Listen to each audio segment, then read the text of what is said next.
আলহামদুলিল্লাহ, এইমাত্র বাংলাদেশের ইমিগ্রেশন শেষ করে ভিতরে এসে প্রবেশ করলাম। আসলে আমরা শ্রীলঙ্কার উদ্দেশ্যে রওনা করেছি। আমরা দুজন এসেছিলাম। তার মধ্যে আমার এক ভাই, উনি একদমই নতুন, সাদা পাসপোর্ট নিয়ে এসেছে, এজন্য ওনারটা এখনো হয় নাই। আমারটা আলহামদুলিল্লাহ সাথে সাথে দিয়ে দিচ্ছে। আমাকে জিজ্ঞেস করেছিল যে আগে কোনো দেশ ভ্রমণ করেছিলাম কিনা। তো আমি আসলে ঠিকঠাক মতো সবকিছু উত্তর দিয়েছি। আমাকে ওরকম কিছু বলে নাই, আমাকে সাথে সাথে সিল দিয়ে দিল ইমিগ্রেশন পুলিশ। আর আমার ভাই যে আমার সাথে আসছে, আমার কলিগ, ওনারটা এখনো দিচ্ছে না। এই জায়গায় অনেকক্ষণ দেখার পরে বড় অফিসারের কাছে পাঠিয়েছে, দেখি কি হয়। আমি এখন ইমিগ্রেশন শেষ করে যেখানে বসে রয়েছি। আসসালামু আলাইকুম রহমতুল্লাহি ওয়া বারাকাতুহু। সম্মানিত দর্শক, আশা করি সকলে অনেক ভালো আছেন। আমিও আলহামদুলিল্লাহ অনেক ভালো আছি।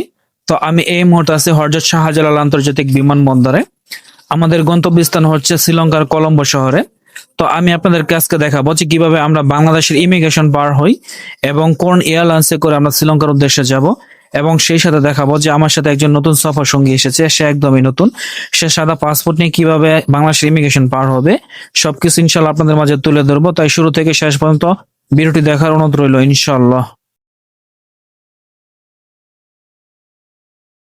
শুরুতে আমরা ভিতরে প্রবেশ করি এবং আমাদের হাতে পর্যাপ্ত সময় রয়েছে, এই জন্য আস্তে ধীরে কার্যক্রম শুরু করেছি। আমাদের ফ্লাইটটি হয়েছে বিকেল 5টা 15-এ, আর এখন দুপুর 1টা বাজে। বিশাল একটি লম্বা সময় নিয়ে এসেছি। আসলে এই লম্বা সময় নিয়ে আসার দুটি কারণ রয়েছে। একটি কারণ হলো যে আমার একটি ব্যাংকের কার্ড রয়েছে, যেটা মিউচুয়াল ট্রাস্ট ব্যাংকের মাস্টার কার্ড, সেটা দিয়ে ফ্রি লাউঞ্জ করা যায়, মানে ফ্রি লাউঞ্জে খাওয়া যায়। আর দ্বিতীয় কারণ হচ্ছে যে আমার সাথে যে সফর সঙ্গী, সে একদমই নতুন সাদা পাসপোর্ট নিয়ে এসেছে। তার যদি কোনো ঝামেলা হয় এয়ারপোর্টে, সে ঝামেলা যেন সমাধান করা যায়, এই জন্য একটা লম্বা সময় নিয়ে এসেছি। আমরা এখন সোজা চলে যাব আমাদের বোর্ডিং পাসে, যেখান থেকে আমাদের প্লেনের টিকিট দেয়া হবে। আসলে আমরা ইন্ডিগো প্লেনের টিকিট কেটেছি, চেন্নাই এয়ারপোর্টে ট্রানজিট করে যাবে শ্রীলঙ্কাতে। আর আমাদের প্লেন ভাড়া নিয়েছিল 35,500 টাকা। তাই আমরা সোজা চলে যাব এখন আমাদের টিকিট কাউন্টারে, যেখান থেকে আমরা টিকিট করব। যদিও আমি ইতিপূর্বে অনেকবার এখানে এসেছি, অনেকবার এই প্লেনে ভ্রমণ করেছি, সেজন্য আসলে আমার সব জানা আছে। তারপরও আমাদের এক বড় ভাই, উনি আমাদের হেল্প করছে, আমাদের নিয়ে যাচ্ছে সেই কাউন্টারে এবং এখান থেকে টিকিট কেটে দিবে। আলহামদুলিল্লাহ, এই মাত্র বাংলাদেশের ইমিগ্রেশন শেষ করলাম। আসলে বর্তমানে যারা শ্রীলঙ্কা, মালয়েশিয়া এবং মালদ্বীপ সহ বিভিন্ন দেশে ট্যুরে যেতে চান, তাদেরকে ভালো ডকুমেন্টস নিয়ে আসতে হয় এবং ভালো কৈফিয়ত দিতে হয়।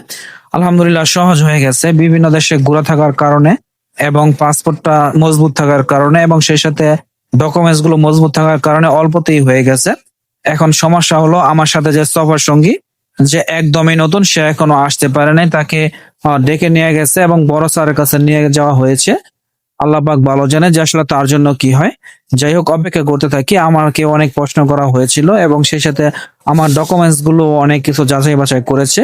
আমাকে কোথাও যেতে হয় নাই, তারাই আমাকে সিল মেরে দিয়েছে। শুধু কিছু কোশ্চেন করেছিল, সেই কোশ্চেন গুলো উত্তর দিয়েছি।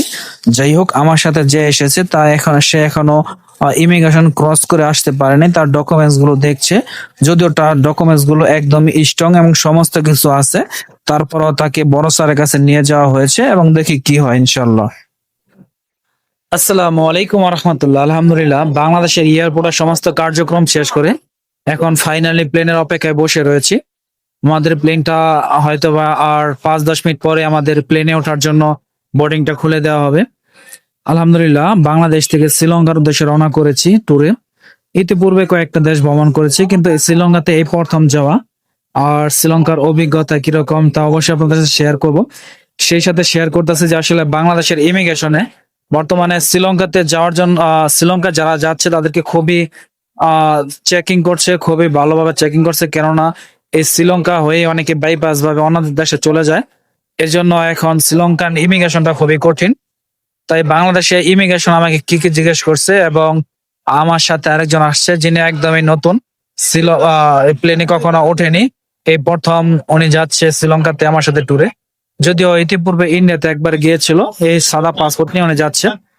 তো ফাইনালি যখন আমরা ইয়েতে আসছি, টিকিট যখন আমরা এয়ারপোর্টের ভিতরে প্রবেশ করি, যখন আমরা আমাদের বোর্ডিং পাসের জন্য যাই, তখনই এখনো শুরু হয়নি, মানে 5 ঘন্টা আগে আমরা এসে পড়ছি।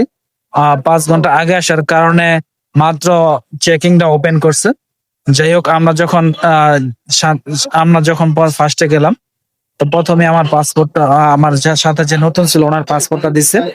পাসপোর্টটা দেওয়ার পর দেখলো যে একদমই নতুন। আর উনি কখনো কোথাও কোনো দেশ যায়নি, মানে সিল ওনার শুধু ইন্ডিয়ার দুইটা আছে, একটা যাওয়ার একটা আসার। আর প্লেনে কখন তিনি ভ্রমণ করে নাই, তো ওনাকে দেখে জিজ্ঞেস করতেছে যে আমি তো একদমই নতুন, আপনি কিভাবে যাবেন। পরে আমাদের এয়ারপোর্টে একজন বড় ভাই ছিল, উনি বলতেছে ঠিক আছে সমস্যা নাই, একটু দেখেন কি করা যায়। তারপর ওনাকে জিজ্ঞেস করা হলো যে আপনি ডলার কতগুলো নিয়ে আসছেন। উনি বলতেছে যে আমি 5,500 ডলার নিয়ে আসছি। সেই সাথে বলতেছে যে আপনি কি করেন, বলতেছে যে আমি চাকরি করি। পরে এনএসসি ওটা আছে কিনা দেখলো, পরে আরো কিছু ডকুমেন্টস দেখলো, তারপর ওই জায়গা থেকে দিয়ে দিল। আর তারপর আমার পাসপোর্টটা দিলাম, আমার পাসপোর্টটা দেখে বলতেছে যে আপনি কি করেন। ব্যবসা করি। ডলার কতগুলো নিয়ে আসছেন? হ্যাঁ, 200 ডলার নিয়ে আসছি, বেশি ডলার নিয়ে আসিনি। পরে বলতেছে যে কিসের ব্যবসা, যে আমার একটা দোকান আছে, দোকানে ব্যবসা করি। আগে কোথাও গেছেন? অনেক দেশ গেছে। ও আচ্ছা ঠিক আছে। আমারটা দিয়ে দিছে, আর কোনো ঝামেলা করেনি।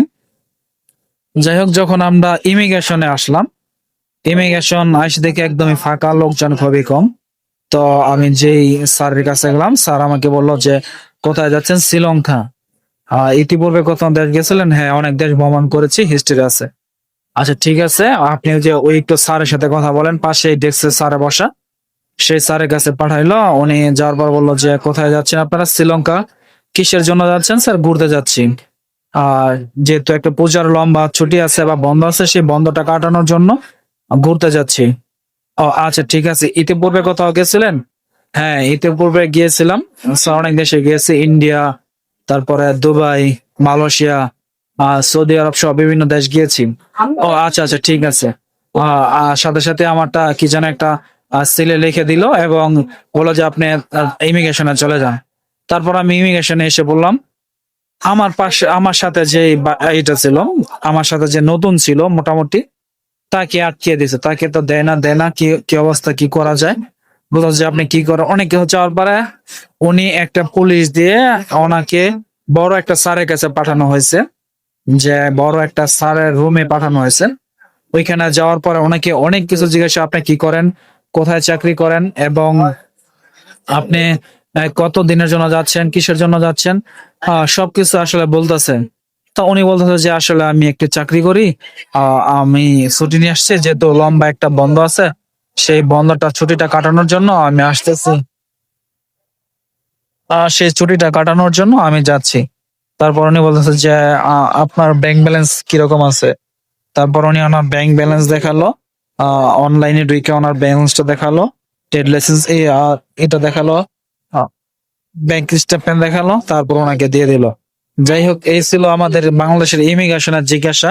আর বেশি কিছু জিজ্ঞাসা করে নাই। এখন আমরা শ্রীলঙ্কার উদ্দেশ্যে রওনা করব এবং আশা করি যে আমাদের শ্রীলঙ্কাতেও আটকাবে না, যদিও মাঝে আমাদের একটা ট্রানজিট আছে। আমরা চেন্নাইতে একটা ট্রানজিট দেব, ইন্ডিগো বিমানে যাচ্ছে। এই যে আমাদের বিমানটা যদি আপনাদের দেখাই, এই যে ইন্ডিগো বিমানটা এসে পড়েছে। আমরা ইন্ডিগো বিমানে যাব, আমাদের বিমানটা এসে পড়েছে। আমরা এখন চেন্নাইয়ের উদ্দেশ্যে রওনা করবো। চেন্নাইতে আমাদের 2-2.5 ঘন্টা ট্রানজিট আছে। সেই ট্রানজিট পার করার পর আমরা আবার সেই আমাদের কাঙ্ক্ষিত শ্রীলঙ্কার উদ্দেশ্যে রওনা করব। তো আশা করি সবাই ভালো থাকবেন, এবং যারা নতুন শ্রীলঙ্কাতে আসবেন অবশ্যই আপনারা আপনাদের পরিপূর্ণ ডকুমেন্টস এবং ব্যাংক ব্যালেন্সের স্টেটমেন্ট সহ অনলাইনের যে এটা যাতে দেখানো যায়, সেই সবকিছু নিয়ে আসবেন।